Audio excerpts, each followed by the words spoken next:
And especially for people coming out of this, lesbian, homosexual lifestyle, whatever, people have this idea of what it looks like, right? They automatically assume, well, that means you're going to go and be with guys or whatever. And that's not it. Like, you are missing the mark if you think that that's what it's about. Yeah. And like, the clearest way I could explain it is, you just got to stop doing what you're doing and give him space to move.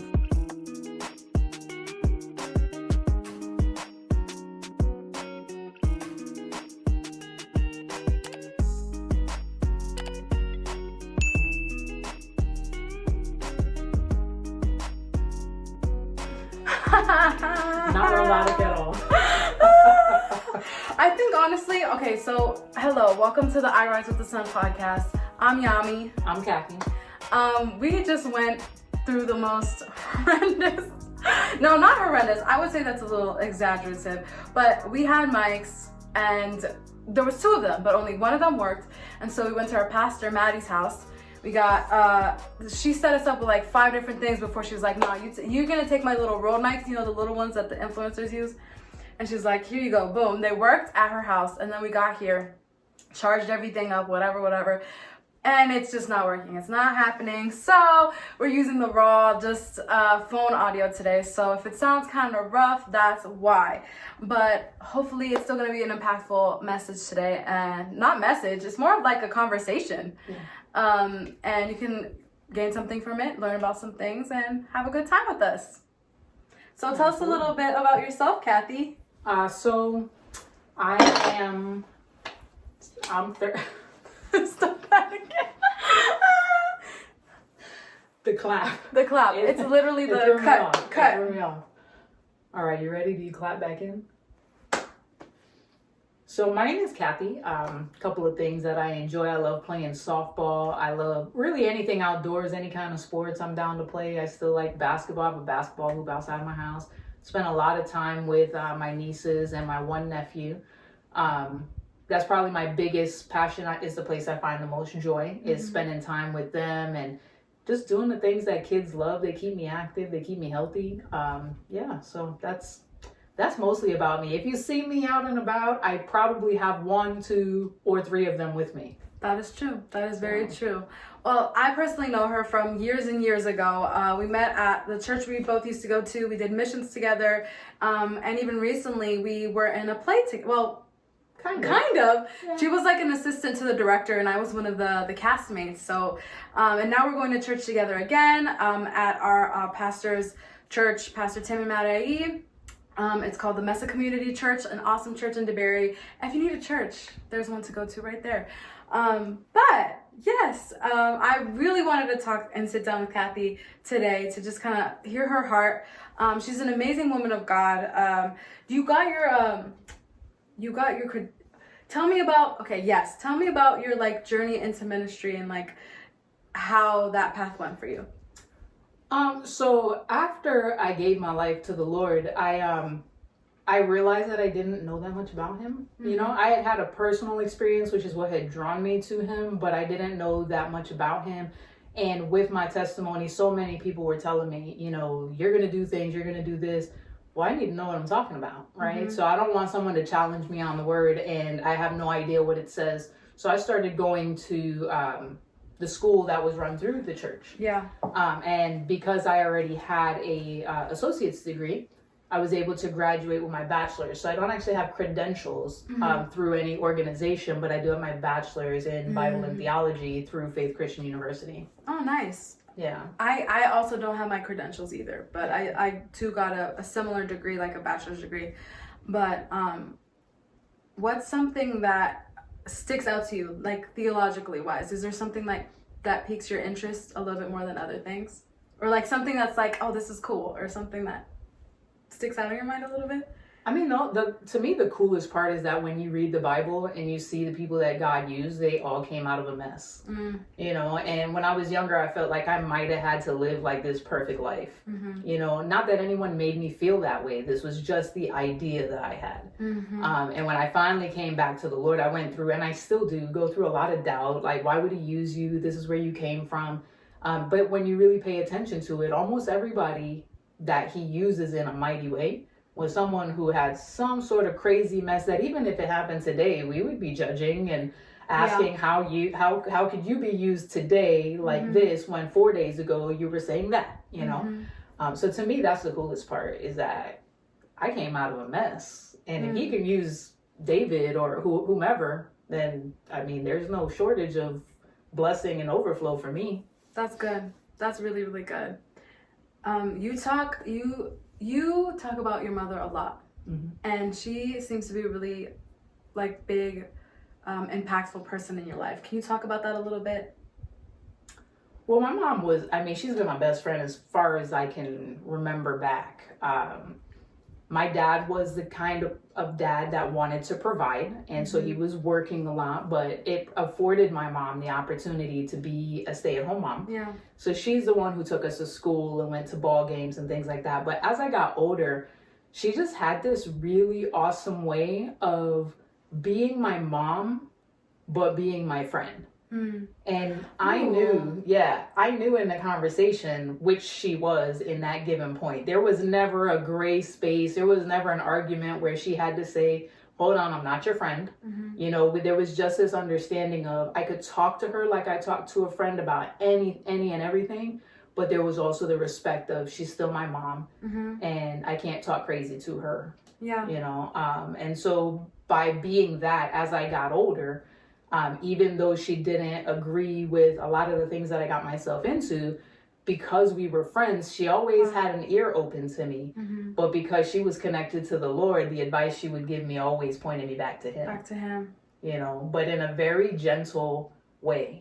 And so it made it easy to remain friends, even while I was living outside of what she, you know, felt was right. So. Right. If you don't mind, I'd love to kind of dive into your testimony a little bit, and just kind of go back from wherever you feel comfortable starting it, and then kind of connecting it back to how your journey ended up here where you are now. Okay. So my entire life, I actually was my brother's shadow. And growing up, everyone else thought that was really cool. You know, because he taught me how to do everything he knew how to do. That's how I learned how to play ball. That's how I would play street football with the boys. I played basketball. I just thought he was the coolest person in the world. He's still a pretty cool guy, but I really just followed him around. And as I got older, you know, to me, it was really cool to get his hand-me-downs, you know? And so I always wore, back then, you know, the boys are wearing tight pants now, but back then, it was baggy jeans and baggy t-shirts and sagging your pants and things like that. And so I just kind of followed that. Nothing beyond, this is how I dressed. Okay.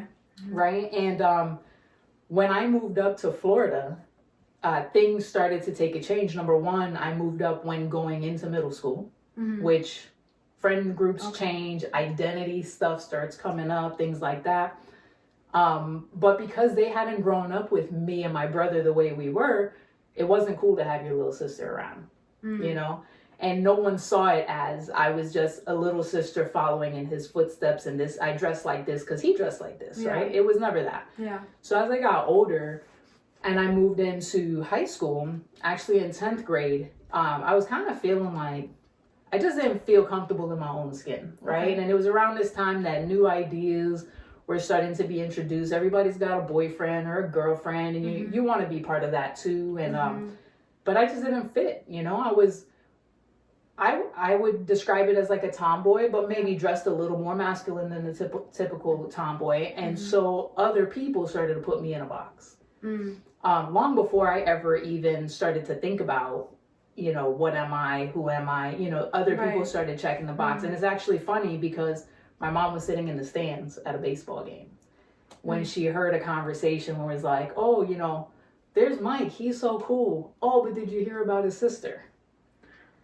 But I wasn't even living the life that they were describing, while my mom was sitting in the bleachers listening to it, you know? And as I got through a little further into high school, I started just kind of feeling like, well, when you look at the boxes that you have the option of checking, this is the one that checks the most, Yeah. right? This is the one where in all these areas, maybe there's one or two that don't quite meet the mark for me, but this is the one that most closely sounds like me. So maybe this is it. And so I started to experiment with relationships with women and things like that. And I was still going to church with my mom. You know, church was never optional. Okay. You know, everything else in the world was optional, but church just was not one of those things. So I stayed in church, but I was having relationships with women. My mom had great discernment, so she knew what was going on all along and introducing conversations, but I was shutting it down. Like, I don't know who you heard that from, and you know. Okay. You know, and she, like I said, very strong woman of the Lord, but had this very gentle grace. Like a level of grace that most people just don't have. Yeah.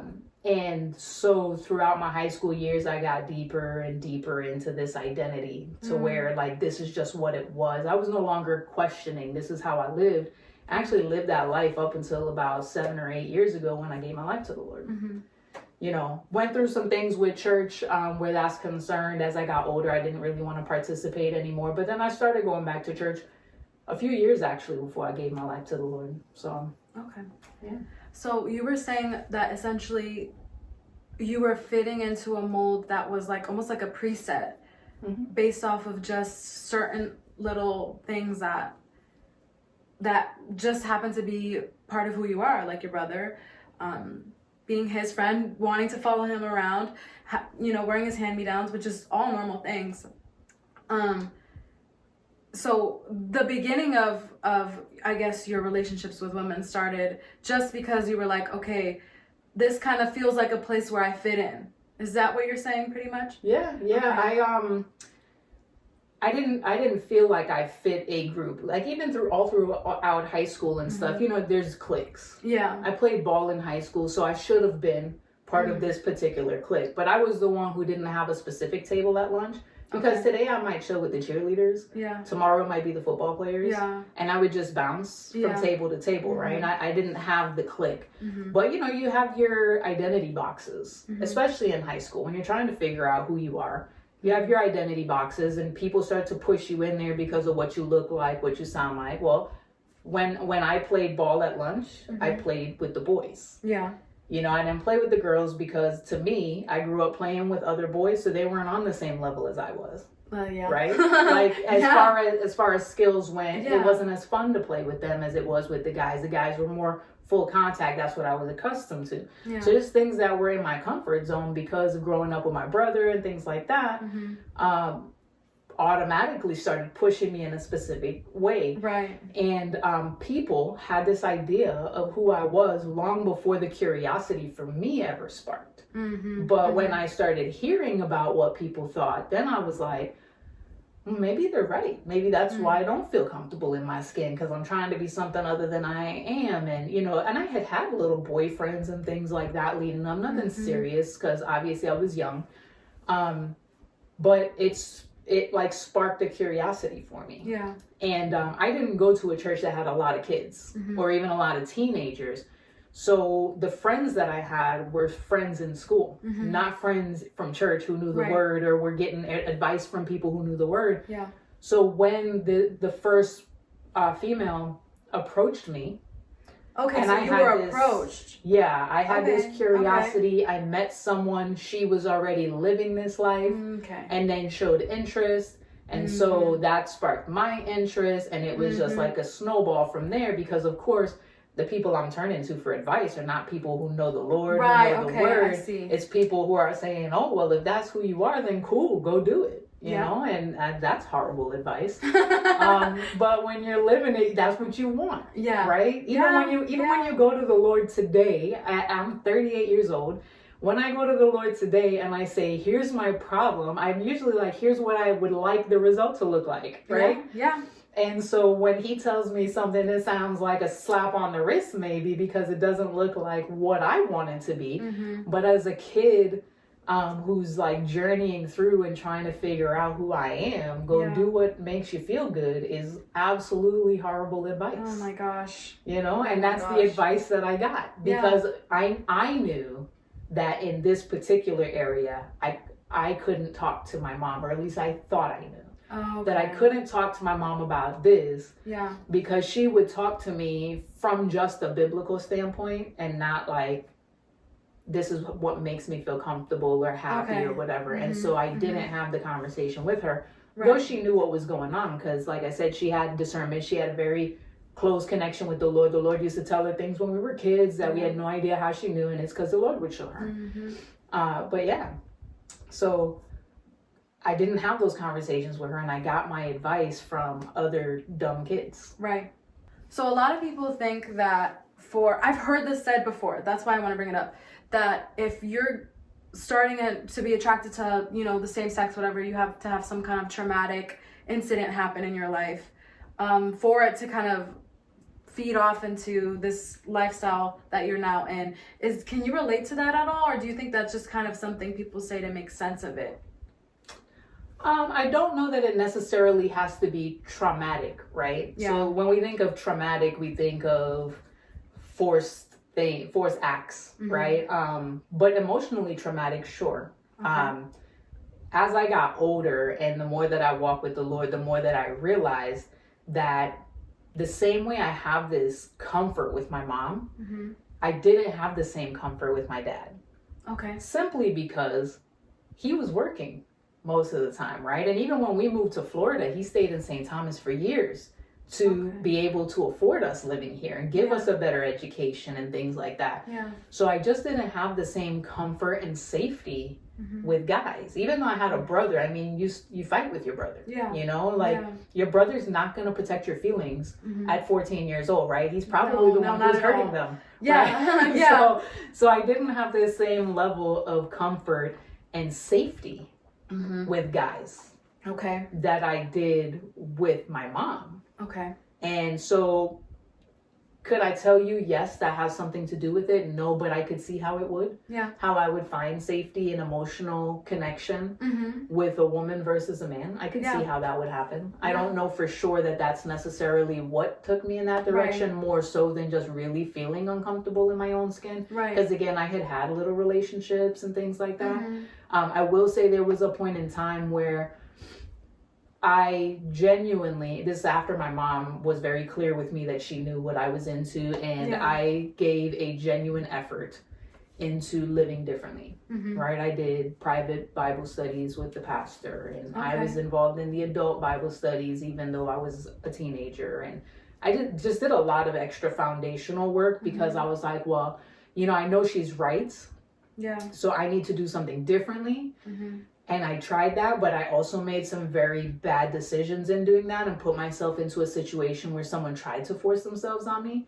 Oh. And then in my mind, being immature, well, like, how is this any better? Yeah. Right? And so for a while there, I was like, well, I'm going to just do what I want to, because when I tried, it didn't work. Yeah. So I'm just going to leave it alone. When Oh, really yeah. what I was trying to fix was my mind. I wasn't trying to fix my heart, Yeah. which is what needed work. Yeah. So I hear you.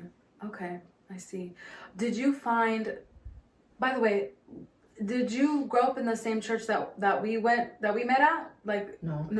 no? Actually, I grew up in a very small church in Orlando. Okay. I didn't start going to the church we met at until I was probably maybe around 25-ish. Originally, when I started going, I'll be honest, I wasn't going. I was just dropping my mom. Okay. My brother found the church. Mhm. He really enjoyed it. Mhm. Asked my mom if she would come give her blessing, Mhm. and she really enjoyed it. Mhm. And though she was connected to a church, there were some things happening there which kind of went back to my experience at church, Okay. Yeah. And she was just waiting for the Lord to give her clearance, Yeah. to move on. And when he gave her clearance, that's where she chose. Mhm. And it was about a 35-minute drive from the house. So I would drive her there.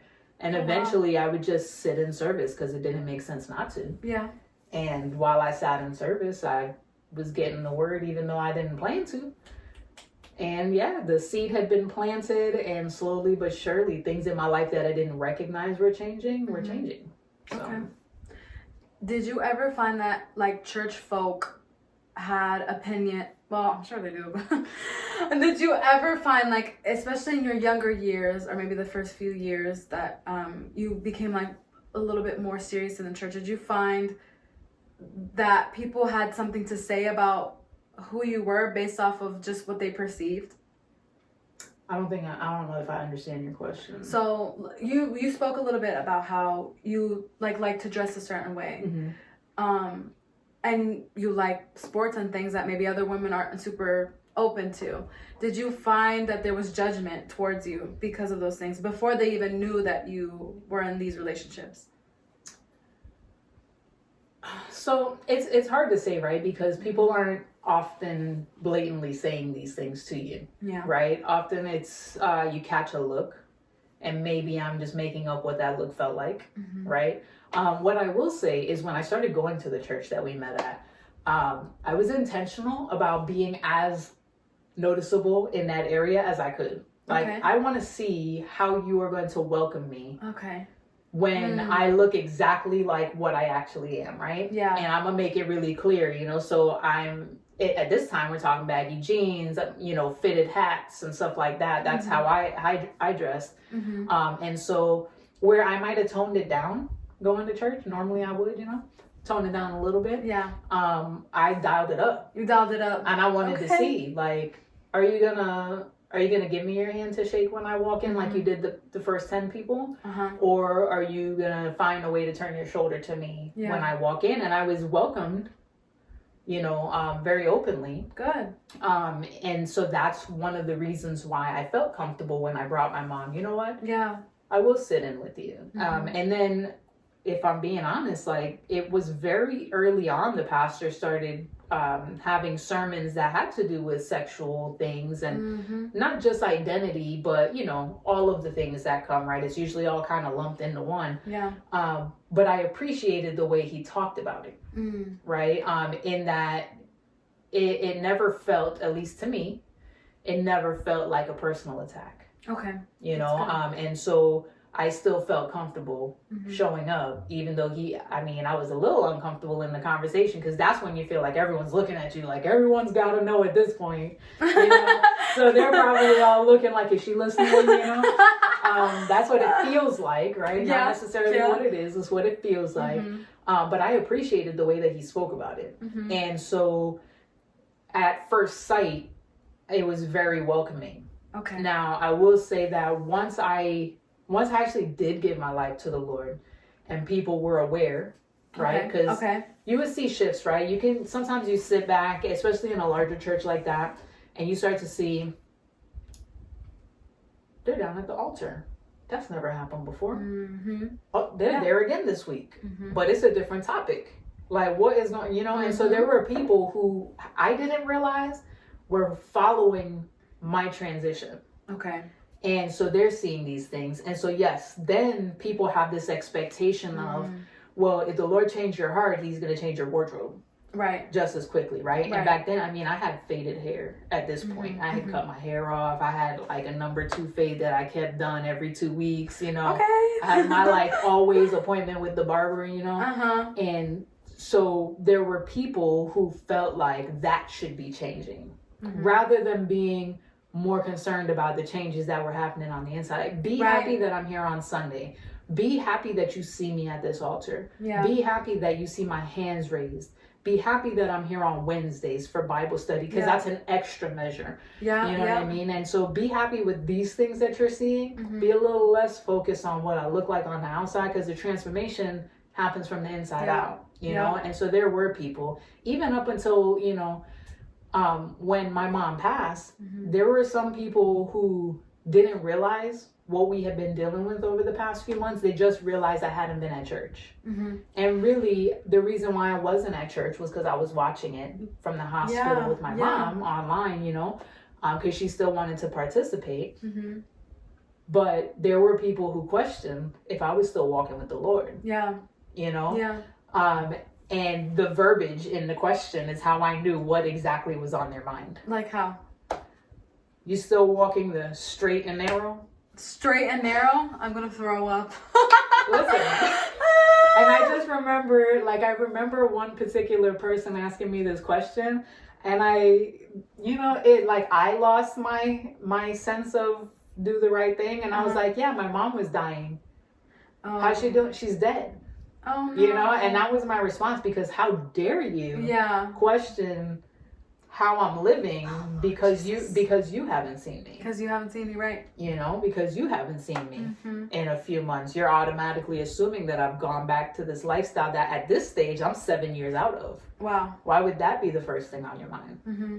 But what I learned through that, not just that, lots of things leading up to it, we have a lot of faith that people will be healed and delivered from things until someone says they're healed or delivered. Then we have a lot of skepticism. Oh, wow.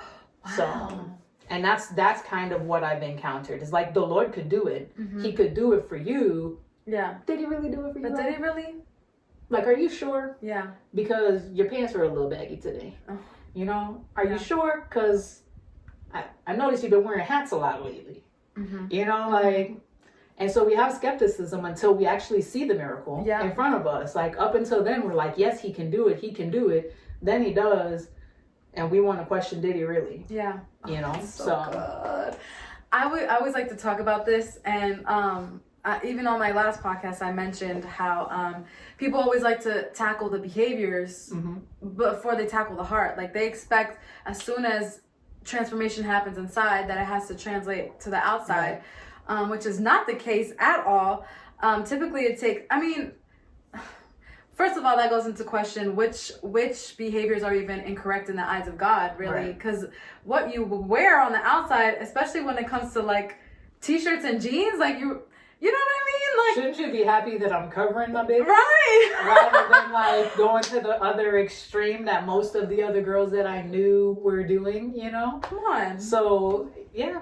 Yeah, it brings a lot into question, really. And, we're imperfect, and we all have a different area. And I can say, even for myself, like, when I first started walking with the Lord, I just couldn't understand how nobody did, right? Yeah. And so I was very judgmental, and it took a lot of conversations with the Lord, like, help me to point people to you. Yeah. Rather than turning people away because I'm so hard and fast about what I believe, I feel that. But I just feel like as you mature, you have to learn to approach these things with grace, and sometimes just a little bit of tact. Sometimes it's not a matter of grace; it's really just like bad decision making. But yeah. Okay. Period. I want to take it back a little bit. Back into was there ever a period of time where you were like 1 foot in, 1 foot out, like not fully surrendered, but kind of still going to church? Or was it kind of like you know what I mean? Does that make sense? In the beginning, no. So that's kind of a hard question, right? Because I feel like we kind of go through ebbs and flows. That's true. In your relationship with the Lord. I would say I'm not 1 foot in, 1 foot out on what I believe to be right and what I believe to be true. But there have been plenty of times where my fire was dimmed. Okay. Right? By my own doing, right? By my own lack of discipline, attention, and intention. But I had an encounter with the Lord before I gave my life to the Lord. Okay. Right? So just to give you a little bit of context, I was in a serious relationship. It had started to get really toxic. And I had noticed, remember I said, like, I noticed things starting to change about myself that I didn't even realize. Things like I stopped using profanity.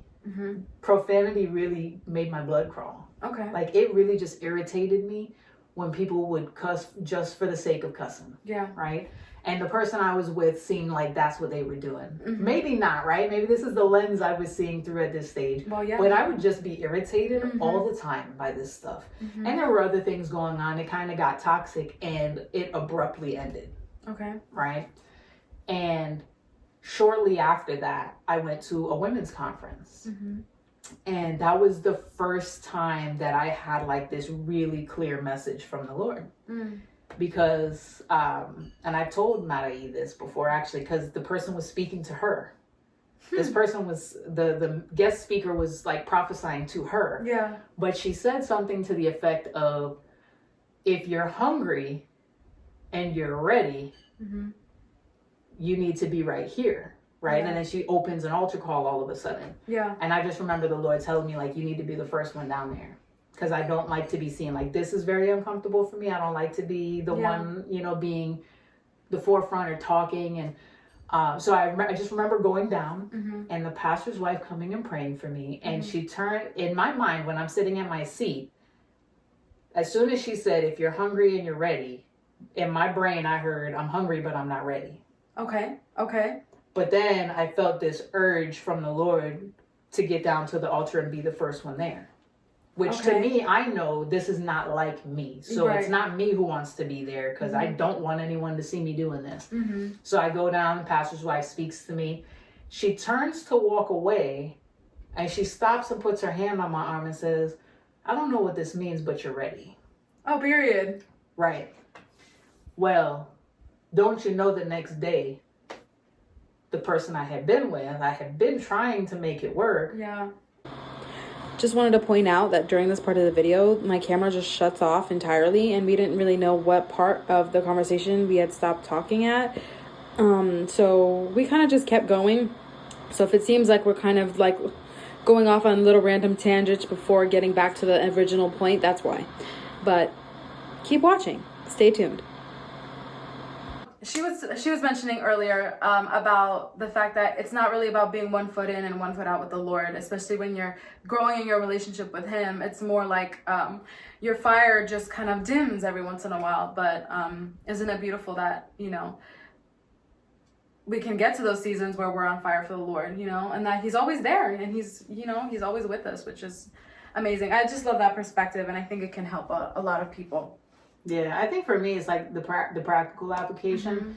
And when I started thinking about like what my relationship with the Lord looks like, it's very similar to a relationship with a person, whether it's a friendship or romantic relationship. You know, the way you approach it is the same way. And you don't always have the same level of attention. Yeah. Right? So there's times where you're just all consumed by this new friend, by this new boyfriend or girlfriend, whatever it is. You're totally consumed. They're the first thing that you think about all the time. Yeah. And then you start to get comfortable. And then other things now have your attention. And so you're not giving 90% to this person anymore. They're getting 70 or 60. Yeah. And it works the same way with the Lord. We start getting comfortable. And, you know, maybe I don't wake up to read my Bible today, but I'll do it tomorrow. And then it becomes more frequent that I'm not. And, you know, and so it's not that I'm actively making choices to live in sin now when yesterday I wasn't, but I'm not actively making choices to be closer to the Lord like I should. Right, like the discipline almost. I haven't ended the relationship. I just haven't given as much attention to it as I need to. Yeah. And so that's why, like, that dimming, that's where that happens, right? And then you realize and you start putting more attention. And I feel like over the course of your life, like, no matter what you do, you could be spending 20 years with the Lord. There's going to be times where it's lesser and there's going to be times where it's more. That's why we got to be intentional, you know? That's a huge word, intention. Like actually doing it and having the discipline to do it. So yeah, definitely. I hear you. That's what we were talking about. We were talking about, okay, how does... So I think maybe someone listening could almost feel like, well, and I felt this too, even in like my relationships, whatever, like at a certain point I have to I made the decision personally, and I don't know if you can relate, but I was like which relationship is more important? You know, like I had to be like, okay, I really want to be in love and be married. You know what I mean? Yeah. But I think my relationship with God is more important than this desire that's been all consuming almost for however long. That's scary almost. I mean, I would say that's scary for me. That's scary for other people in your same situation. Like, okay, all right, I'm going to be with God, but God's not here in the flesh with me right now. I mean, He is, but you know, like, I can't touch Him. Like, it's not like that kind of intimate relationship that we crave, right? And it's scary to say, well, I'm willing to, like, okay, push that to the side for now and just kind of give my full attention to the relationship that's most important. Yeah. one that I can't see, but that I know is, you know, within me, that is working through me, that is doing things, that's, you know, is the reason I'm here. Yeah. But it's just so difficult. Yeah. What can you say to that? So I know we've had some technical difficulties, right? So Yeah. we don't know. There was a clip where I kind of shared about Yeah. it. So I'm going to recap just in case Yeah. you didn't. So I was in a relationship for 6, maybe 7 years, something like that. And then it got toxic. It abruptly ended. Mm-hmm. In that little break, I was trying to make it work and she wasn't. Mm-hmm. We were still cool. So it's not like there was no contact. We were Mhm. cool and, you know, but I wanted it to be more. Then I had this encounter with the Lord where, like, there's no way it couldn't have been him because I didn't vocalize my thoughts out loud. So the Yeah. person who confirmed it to me had zero idea what my thought was and didn't even understand what they were telling me, right? They just gave me this word. I don't know what this means, but you're ready. I had just been thinking to myself, I'm not. Mm-hmm. And so it was confirmation, right? Yeah. The day after that, now this ex-partner of mine is ready to have the conversation, ready to start working on things. And long story short, we get back together. Okay. And we're back together, but we're not living together anymore. We stayed, you know, not living in the same house. Mm-hmm. And one day I'm sitting at my desk at work. And this girl, I still don't even know to this day what her relationship with the Lord is like. But she started this conversation in my brain and my heart, and everything just changed while I sat at my desk at work. Okay. And I had been feeling uneasy Okay. about being back in a relationship, but I didn't know why. Mm-hmm. I didn't know how to have the conversation. Mm-hmm. And I was just trying to bury the feeling because I knew if I buried it long enough, I could move on like it didn't happen. Yeah. Yeah. And she just asked me, like, how's things with you and your girlfriend? Mm-hmm. And this whole wave of emotions just flooded through. Mm. And I shared with her, like, what I had been experiencing in my relationship with the Lord, and, you know, how he had confirmed some things for me. And she sent me this picture, and this picture, like, brings me back to the day. Mm-hmm. It's a picture of Jesus with this huge teddy bear behind his back. I don't know if you've I ever know seen that one. I know that picture. Right? And the little kid with the tiny little teddy bear that he doesn't want to get rid of. Mm-hmm. And she sent me that picture. And immediately, this is the only time that I know for sure that I heard the Lord, like, audibly. Mm-hmm. And he speaks to me in pictures a lot. Like, I could see a picture or maybe like a movie reel sort of thing. Mm-hmm. And he said, if you don't answer the call today, you're not going to hear me. You're not going to be able to hear me. And what he showed me was like a dripping faucet. Mm-hmm. Well, when a faucet is dripping, I don't know if you've ever had one, but when it's dripping, one of two things happens. Mm. It either drips to the point that it drives you crazy and you fix it, Mm-hmm. or it drips to the point that you block it out and you don't hear it dripping anymore. Mm-hmm. And that was what he showed me. Yeah. You know, like, I heard him audibly. If you don't respond now, you're never going to hear me as clearly as you did today. Yeah. And then I saw the faucet. Yeah. And it was at that point, like, I literally was sobbing at my desk at work and had to leave work early. Wow. Called my mom to tell her, like, what was going on. And she's like, just drive home. Don't talk to nobody. Just get here. Wow. And of course I couldn't do that. So I, like, texted the girl, like, hey, we need to talk. And so her response told me she could feel the difference too. Because the first thing was, we're breaking up, aren't we? And I'm like, I'm so sorry. Oh my because gosh. I know I pushed you to get this thing back together, and now I'm making this decision. Wow. So it was like twice as hard because, number one, I would make you break up with me. I didn't want to do it. Okay, I was that person. Like, I don't want to break your heart. You go ahead and break mine. Yeah. But not only that, like, I had literally been so insistent on putting it back together when you didn't want to. Yeah. And now I'm going to do this to you.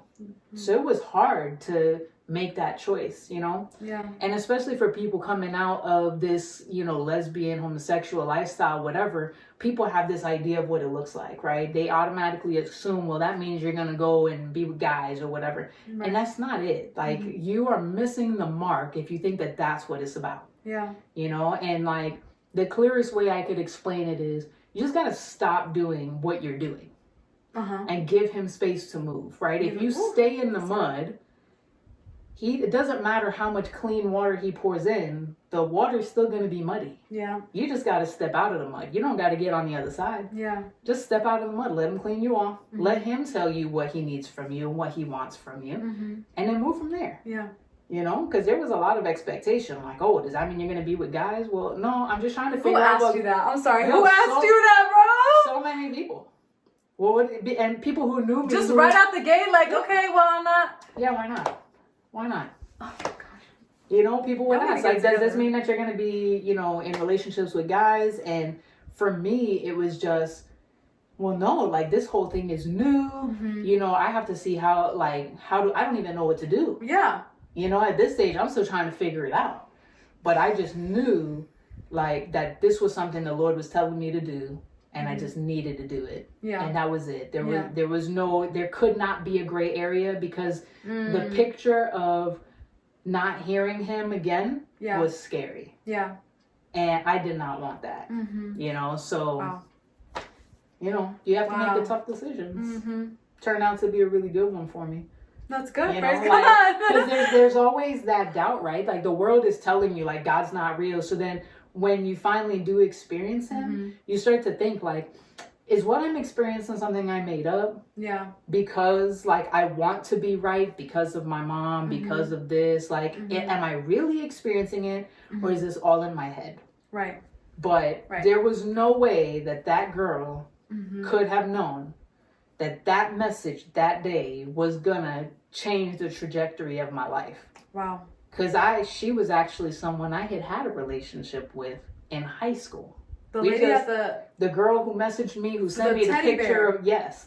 Like, her and I had, you know, we used to talk back in the day in high school. And we just stayed cool, you know, through Facebook and stuff. We had stayed cool. And so every now and then we would chat. She was married, kids, the whole nine. Like, it was never anything like that. We were just cool. And so it was just like, hey, I haven't seen you in a while. How are you and your girlfriend? Spark the conversation. Wow. And then, led by God. you know what I mean? Like, and like I said, to this day, I don't know what her relationship with the Lord is like, because we don't really talk much. Right. It's still just a, hey, how are you? Yeah. It's been a long time.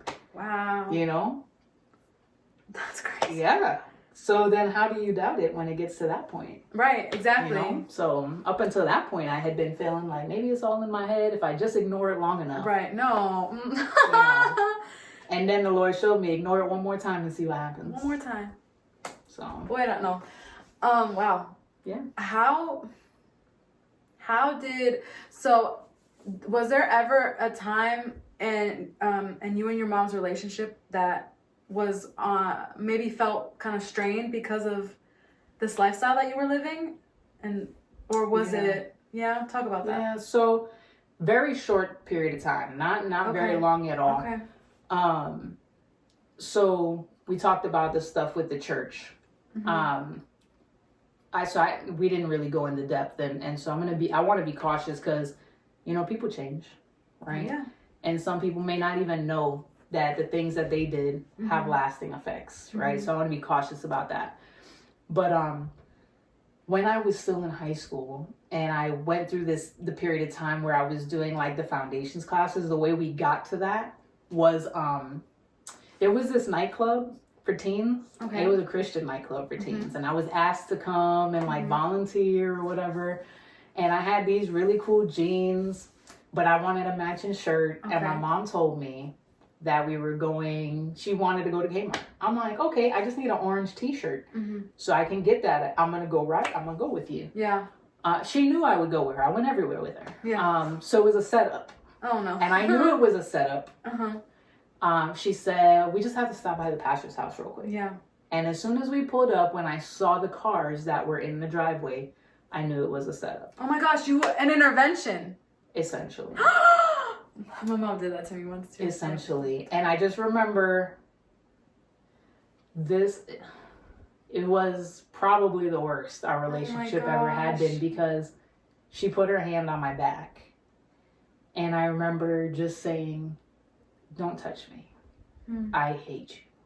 Oh my God. Because I'm thinking, like, how dare you? You know, like, not to mention later on, I was the only one who apparently had to do these things. Not the person I got in trouble with, who also went to the church, But I went through a whole lot of a different experience that had lasting effects to me. And like whether it was self-esteem, the way I interact with other people because of this. Okay. But that's what led to the foundations classes. I quickly realized. What is a foundations class? Just for our audience members. So like when you first give your life to the Lord, if you don't know anything about the Lord, it's a class to really teach you some of the fundamentals. Okay. Right? The basics of his life, how he got to crucifixion and what that means and what it means for us and why he did it. It's really just setting the foundation for you to build off of for your relationship with the Lord. So I was doing that. I was doing Bible studies. I was knocking on people's doors when they wanted to go out. I was forced to do this stuff. I'm like 95% sure the other person was not involved in any of this stuff, but I was. And so I was doing all this stuff. I was so angry with my mom for putting me through this. And then we finally got to a point where I really was giving it my effort. Yeah. Because I knew she would be happy if I was living for the Lord. Yeah. And there just came a point in time where I had a very real conversation with her, and I just told her, I've been trying, Mom. I don't know what else to do. Yeah. I'm trying, and nothing has changed. And when she looked at me and was just like, I know you've been trying. That was it. It was almost like immediately we were back on track. Oh. Because she recognized that if for no other reason, I tried my best for her. Wow. And it just was not the right reason. And it wasn't going to work because it wasn't the right reason. Yeah. You know what I'm saying? Yeah. So we had that little bit of a strain. And then there was when I purchased my house out here. Actually, the person I was with went into it with me. They didn't put their name on it or anything like that. But financially, we purchased the house together. With the intention to take care of my mom, and she didn't know if she could move in with me because that meant living in a house under a roof with lifestyle choices that she didn't agree with. Right. Okay. It didn't per se put a strain on our relationship, but there were definitely some conversations that had to be had at that point, which we did, and she eventually moved back out because she got a word from the Lord that she needed to be there. Okay. She thought it was going to be sooner, but he told her she needed to be there because I was going to need her. Okay. And the day she got that phone call from me, she realized that's what she needed to be there for. Right. Because if not, I'd have came home to a house by myself and not knowing what to do. Right. So. Wow. Look at that. So some people in that same situation could be in situations where like their parents may kick them out of the house or like may do something radical or crazy. I've heard a lot of experiences like that where they might be completely disowned or rejected or whatever the case might be. Like what advice could you give to a parent? Well, it's the same thing as like any Christian, right? My responsibility is not to change you. My responsibility is to point you to the person who changes you, right? And there has been no one in the history of time who had an opinion forced on them who just said, oh, you're right, I agree, right? It's usually gonna be butting heads, right? Stop forcing your opinion on me. I feel differently. This is what it is. So for me to approach something I don't agree with that way and to expect it to go well is completely different. It just doesn't make sense. It doesn't make sense. Right? And that's like with any Christian. It's not about parents, for parents, it's tough. I honestly don't know as a parent what's right or wrong. This is what was right for us, right? This was natural to my mom's personality. Yeah. On top of the grace, extra measure of grace that she gave because she was given it. Yeah. Right? But it's never the right answer to close the door on your kid because they're not doing the right thing. The same way as a kid, it's never the right answer to close the door on your parent because they did what they thought was right and maybe they missed the mark because there's no manual. That's good. Right? There's no manual. We're all trying to figure it out. The Bible don't even tell us word for word what we need to be doing in these situations, right? Right. So we're gonna make mistakes. You know, that's why I said in the beginning of my relationship with the Lord, man, I had to apologize to people all the time. I remember having conversations with people, and as soon as they walked away, I'm like, I probably pointed them away from the cross. Wow. You know, let me go back and explain to them what I meant, because I realized I was harsh, or, you know, whatever the case may be. We're all learning. We're all going to make mistakes. Parents make mistakes. You know, kids make mistakes. Closing the door is never going to be the way you get your child to Jesus. Yeah. Right? Yeah. If the reason for you not being in agreement is because it's not according to the word, then you need to be interceding for them and praying for them. And that's probably like the biggest piece, right? Well, not probably, it is the biggest piece. I remember after I gave my life to the Lord, it sparked all these conversations with my mom about like things she would pray about. And I remember her like jokingly saying one day, she was like, I'm running out of tokens. And I'm like, what are you talking about? Running out of tokens, right? And I'm like, my mom's just random, like, I'm running out of tokens. And she was like, well, you know, I had been bargaining with the Lord. Like, you got to keep me until my son is living for the Lord. And you got to keep me until I see my first grandson and my first granddaughter, right? And she was like, well, my son and my brother at the time, like, he had already started living for the Lord. And he had his first son. Wow. And baby girl had just come. And now her last one was my daughter. Yeah. Right? Now my last token was my daughter. I need to know I'm going to see my daughter in heaven. And now she's living for the Lord. I've run out of tokens. Oh my gosh. Right? Yeah. And I'm like, this is crazy. And so like during the conversation, what I learned was when she was living in my house, there were days where I would lay in my bed and cry while I prayed. And I'm just like, God, I don't know what you've got for me, but I need you to do it while she's here to see it. And I didn't know at the very same time, she was praying the very same thing. I don't know what you've got for her, but I need to see it before I go. It needs to happen while I'm here, you know? And so like how the Bible says where two or more are gathered, you know, we weren't in the same room. We weren't praying together, but we were in agreement for the same thing. Goodness. Wow. That's crazy. So, and I mean, changed my life. Like if I didn't have a praying mom, I don't know where I'd be. Yeah. She's just interceding. Yeah. Wow. Yeah. And she didn't like treat you any like differently. Like she didn't treat me differently. That's she didn't good. treat the people I was in a relationship with differently. Like nothing. You would have never known she had any thoughts about it because she just wasn't that type of person. Wow. Okay. You know, I mean, like to me, it's something to aspire to be. You know, to be so non-judgmental that someone could know they're talking to you about something you don't agree with, but not feel like you are judging them because of it. Yeah, that's beautiful. You know, yeah, absolutely. That's why she's my favorite person. Man. Like when people met her, there's something different about her. You know. Yeah. So. Oh my gosh, that's wonderful, and a lot of people don't get that same experience, but absolutely. I mean, the Lord knew. Yeah, and he knew what I needed. You know what I mean? Exactly. Yeah, he knew what I needed. I don't know that it could have happened any differently and worked out the way that it did. Yeah. So. Yeah.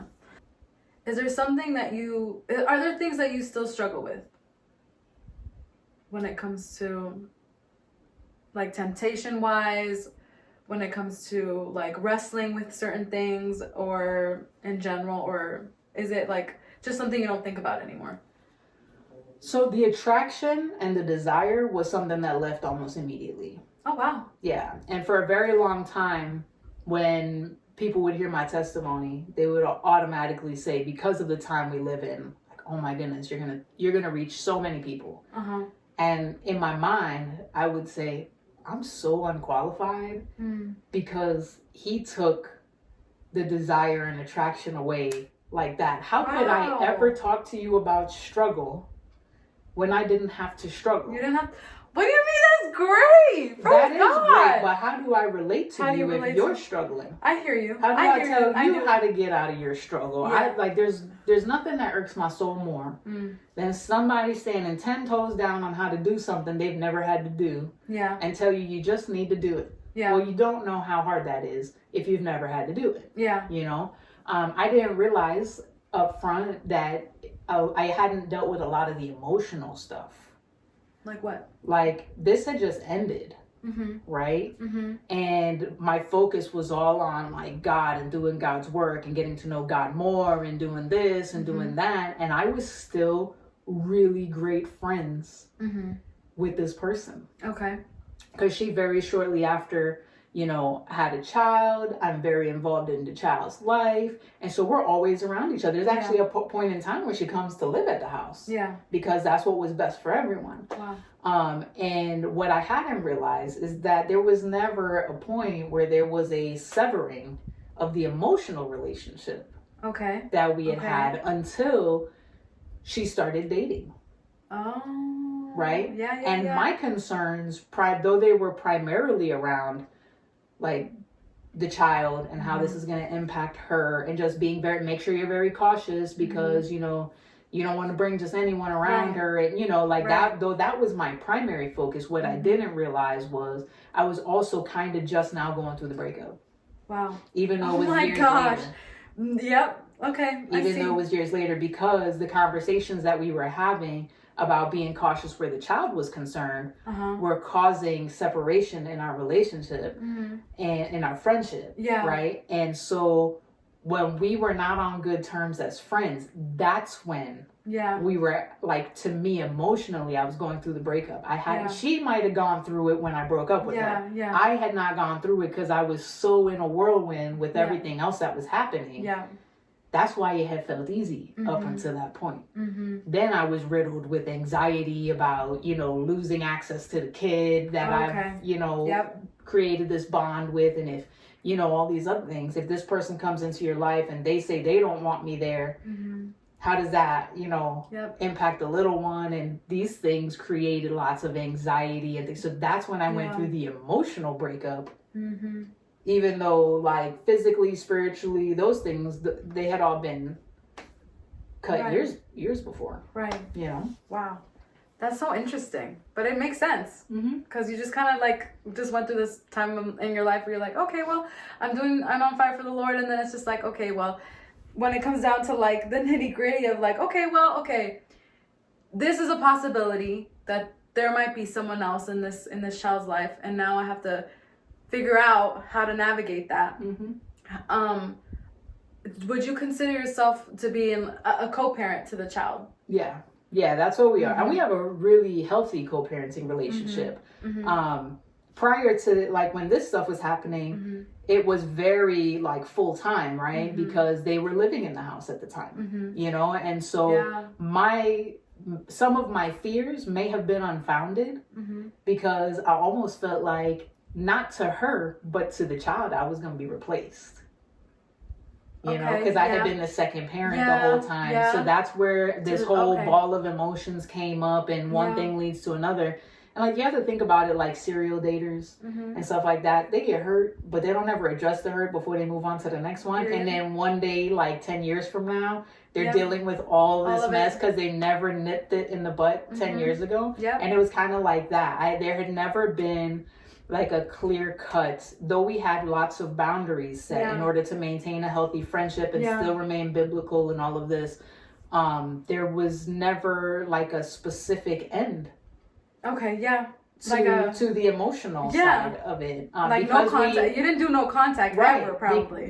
Because we were still such good friends all along, you know. And so eventually it was like all these years later, now we're dealing with these feelings that probably should have been dealt with back then, but I was just caught up in this whirlwind of, you know, a new love and new, you know, so, What were some of the boundaries that you put into place? Well, some of them were like things you don't really think you have to think about, but when you're in a relationship and you're living together, it's so easy to just get out of the shower and walk into the closet to find your clothes and stuff like that, making sure things like that didn't happen. You know, making sure that for decision making, like my decisions are my decisions. They're not our decisions. Unless they were about the child, of course. We have to agree on those things. But one of the boundaries wasn't necessarily just with her, but I do not skip church for anything. Right? Like, unless I can't avoid it, I'm going to go to church. And if it means that I'm going to go to someone else's church that week because I'm out of town or whatever, then that's what I'm going to do. But we're not skipping church to go to the beach. We're not, you know what I mean? Things like that. But yeah, just boundaries more around space. Okay. You know, like how to be in each other's space. Was the big thing. Okay. You know, there wasn't like, I'm not a hugger really. So there was like those types of physical touch things weren't really things that I needed to be concerned about. But again, later on she was living in the house. And so that's why we had to say, well, you know, like, I know you can like not even think about it. And some girls who are just friends who have no attraction in that way might get out of the shower and walk across the room. I know people who are like that, right? So if you're just so comfortable in your skin, that's cool, but we can't be doing that. You know what I mean? Like, I let me know so I can leave the room, because this is not where I want to be. You know, so little things like that. What plays on TV in the house, what plays on the radio in the car, and things like that. We're not going to listen to certain types of things. Please watch your language, you know, because I'm trying to clean up my mind. And, you know, like, I don't want to change who you are, but, like, this is important to me. You know, you have to respect my relationship with the Lord. That's good. So. That's good. Did you ever have any, like, lapses in judgment, I guess? Did you have any moments of, like, falling back into old patterns, or was it pretty much like, no, like, this is what it is, the boundaries are set, and... No, because the attraction had been, right? The physical attraction had been taken away. The physical desire had been taken away. So it was really easy to not fall back in because I just didn't want to. You know, so I didn't, like, I could imagine, and I've heard other people's stories where it's a daily battle. The attraction piece. I could see how that would make it really hard to not waver. You know, but for me, thankfully, the Lord gave me grace and mercy. And that piece died down. Period. Like pretty much immediately. Wow. Go off on Jesus for a minute. Like, what does he mean to you, like, deeply? Like, what, you know what I mean? Just, you know, roll out the carpet for him in your life. I mean, I think we all just want the kind of friend that we could vent to, but it'll never hold judgment. We could cry to, but they'll never remind you. You know, for me, that's what God has been. You know, because I will very quickly remind myself. He is my hype man, right? I will remind myself of why I am so unqualified to even sit here and have this conversation with you. Like, who am I out of a crowd of 1,000, right? Nobody. But God will say, but I want you. I choose you, right? And so for me, he's been my hype man. There's a lot of things I've done in this past 7-8 years that I would never on my own do, whether it's a conversation in a grocery store, a conversation in a restaurant, recording this video with you, speaking on camera at church, you know what I mean? Doing these things. I couldn't do that if he wasn't behind me, like pumping me up. And every time I'm thinking about like how I'm not good enough, him reminding me, even in the times when I'm choosing not to listen to the fact that he's reminding me, I picked you for a reason. Right? I picked you because I wanted you. Not because I needed you. Because I wanted you. That's the type of God, right? When you think about it, like, people say he'll leave the 99 for the one, but he literally would die on the cross if you were the only person who it would save. Oof. That's good. You know, that's the reality. And when you think like we've got people we care about, who would you be willing to sacrifice? Anybody? But he sacrificed his son and would do it over again if you were the only one. You know, that's who he is to me. Wow. You know? That's beautiful. Thank you so much, Kathy. This has been such a great conversation, and I'm so happy that you're willing to talk to me and just, share your heart with whoever's listening.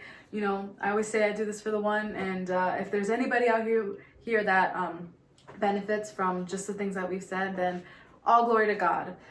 Do you have any upcoming events or any upcoming? By the way, she did just preach. I did, and I'm gonna link it. I'm gonna link it for everyone to see. Yeah. Any books or?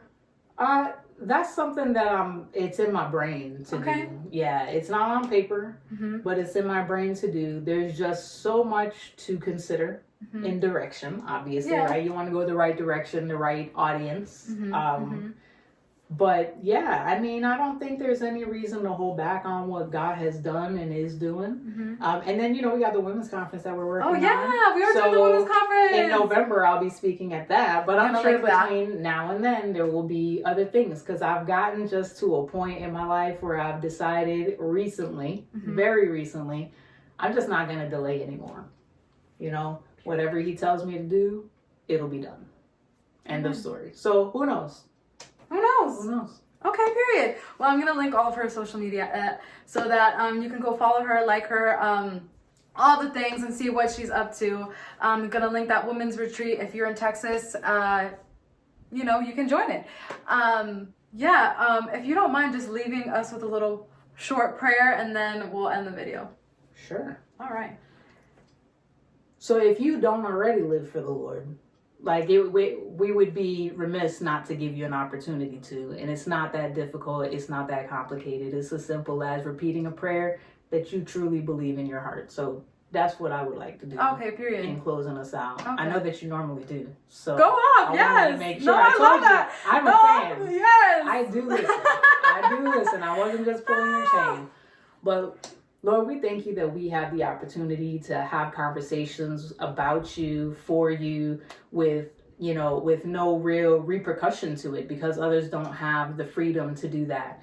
And God, we just ask you that for each and every person whose ears this has fallen upon, that if anyone should feel drawn to you through this, Lord, that it would be for your glory, and that they would feel a strong pull into you as a result, God.